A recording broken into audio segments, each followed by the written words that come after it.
I recommend that you stick around at the main stage, where we'll be hearing from Axton Salim, who is working with 60 countries from around the world in scaling up nutrition and hopes to inspire entrepreneurs from around the globe in tackling challenges in maternal care and nutrition. Please put your hands together for Axton Salim. Thank you very much. Thank you.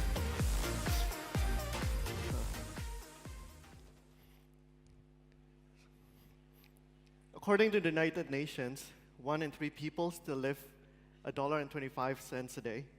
663 million people are still living without access to drinking water. And 2.4 billion people are still without access to basic sanitation.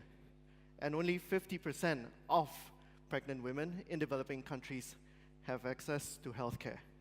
And empowerment is needed for poverty elevation. This is just a list. It continues, and this is just scraping the surface. With information like this, it can be disheartening and difficult to envision a better world. Could we actually win the fight in poverty? The governments of the world thinks we can find a solution. The Sustainable Development Goals, or better known as SDGs, is a list of 17 goals set by the United Nations. It's a new holistic approach to solve problems relating to poverty, and it encompasses economic, social, and environmental objectives. These goals have to be achieved by 2030. In a complex world, we have to look at problems from multi-dimensions. In short, how can everyone play a part for us to be able to achieve zero poverty? Business as usual is not an option. So, some of you might be starting to be upset looking at these statistics, and some of you are probably thinking, what the heck is this guy doing in an innovation conference? And some of you are probably just updating your Twitter and your Instagram. Please give me a shout out. And don't forget to hashtag Unbound Global. But jokes aside, it's near lunchtime, and I hope you will spare me the next few minutes when I can share with you a project that I'm working on and some companies that are able to take apart complex problems and disrupting the status quo, all for a better world. Hopefully you will come out from this chat, from this talk, encouraged and inspired to be part of the solution. How startups can be part of the solution is something very close to my heart, and it spawned off a conversation I had with a startup owner. Just take a look at us now. Technology has since revolutionized the way we communicate or we interact with each other. Bite-sized news with Twitter and Instagram. We keep in touch with our friends from Instagram, and we go music hunting on Spotify. We find love on Tinder. E-commerce has since become a space for empowerment for small and medium enterprises. Think of how China and India are slowly going into a cashless society. With that, people who are considered unbankable are now being able to do so with e-payments. The World Food Programme is now the biggest user of blockchain and technology for dissemination of funds to refugees globally. Tech has allowed us to be accountable, accessible, and ability to scale up, and most importantly, in a shorter period of time. So with all these changes, how can startup disrupt the status quo and help in elevating poverty? But myself, I wear many hats within the company, as a marketer, as an instant noodle taster, as head of division, entrepreneur, sales, among others. But my passion in nutrition has led me to be invited to be the global co-chair of the Scaling Up Nutrition Business Network. What's that?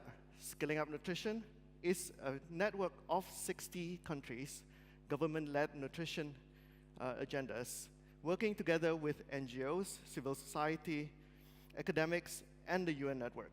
Where the business network comes in is we gather our companies and try to find solutions for malnutrition. This is where my first involvement of the SDGs started. So back to our topic.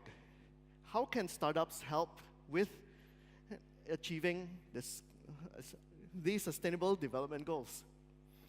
Let's start with a project that I'm working on and very close to launching it. In Indonesia, 34% of children will be born stunted. It's an alarming statistic considering there are about 5 million children that will be born every year. That's 1.7 million children that will not have the same start in life because of slower growth in physical and mental growth, all due to malnutrition.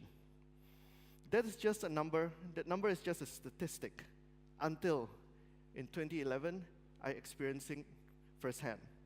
Went to Kupang, where it's eastern Indonesia, where stunting rate can go up to 50%. So if you look at these pictures, these kids are all of the same age, same grade, but if you look at the physical growth, it's vastly different.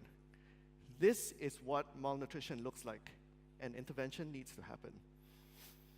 To prevent the effects of stunting, intervention needs to be addressed in the first 1,000 days. But in order to have a long-term prevention, you need to tackle the problem before it happens. So nutrition education for adolescent girls is key. Traditionally, we would go school to school to educate and give information to the girls to understand about malnutrition, what happens during pregnancy, newborns, and what happens to newborns. So this method is well received, but it was very time-consuming and just not fast enough. We need a new format that's fast and furious. So I got to know of a startup called Ruang Guru earlier this year. They are the largest learning company, the mobile learning company in Indonesia, with access to 8 million students and 400,000 teachers within that network. If we look globally, there's still 103 million children who still lacks basic literacy skills.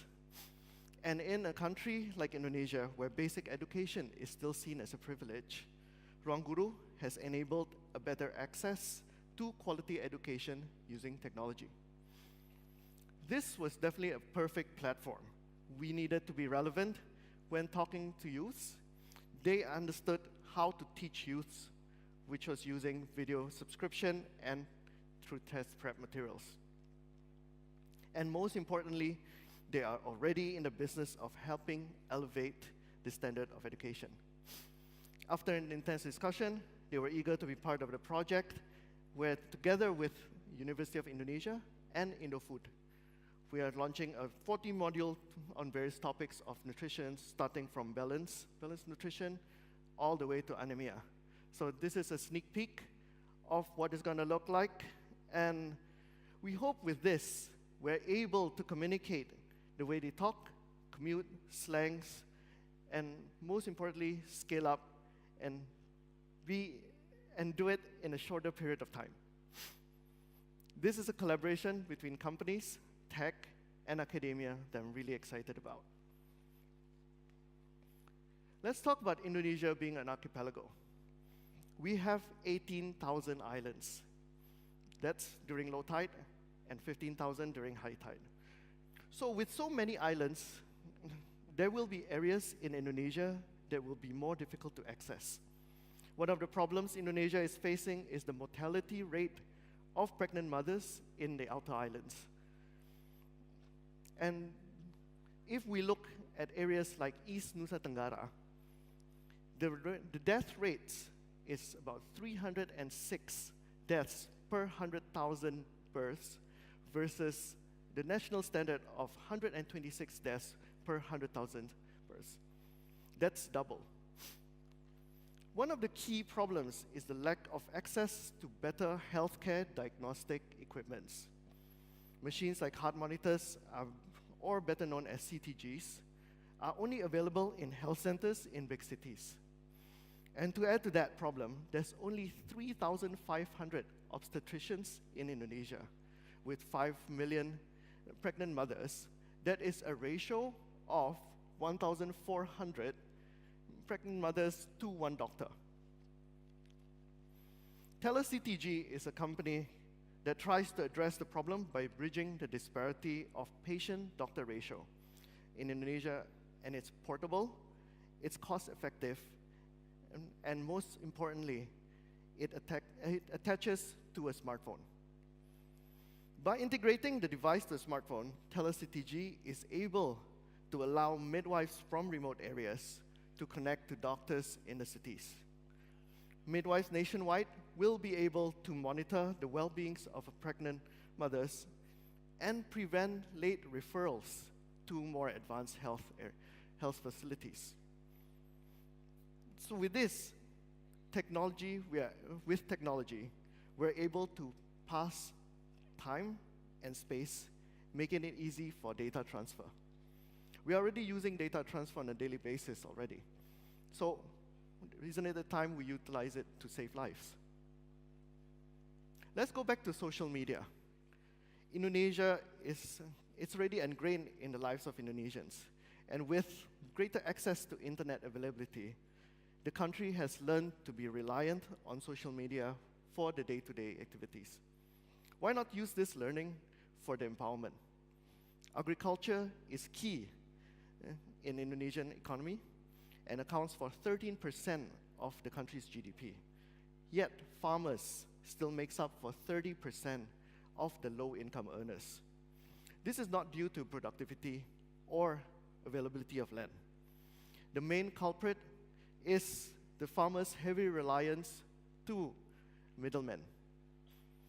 To get to the consumers, the farmers need to go through at least 8 middlemen, with each middleman taking about 10 to 20% of margins. So even if the prices are high in the retail, the farmers do not get to enjoy it, and it creates a vicious cycle of poverty. The company, 8 Villages, was started on the basis of social media for farmers. The Rogo Pantas app, which means fair price in Javanese, is a platform where farmers can post information of their crops and consumers can press and pay. And it gets delivered directly to the consumers shortly after harvest. So by bypassing the middlemen, we have created a supply that is transparent, traceable, and most importantly, empowering the farmers to understand the true worth of the crops according to market prices. This app also allows for other services, such as connection to the banks for microfinancing purposes. I know in some instances that the farmers are able to increase the monthly earnings by 100%.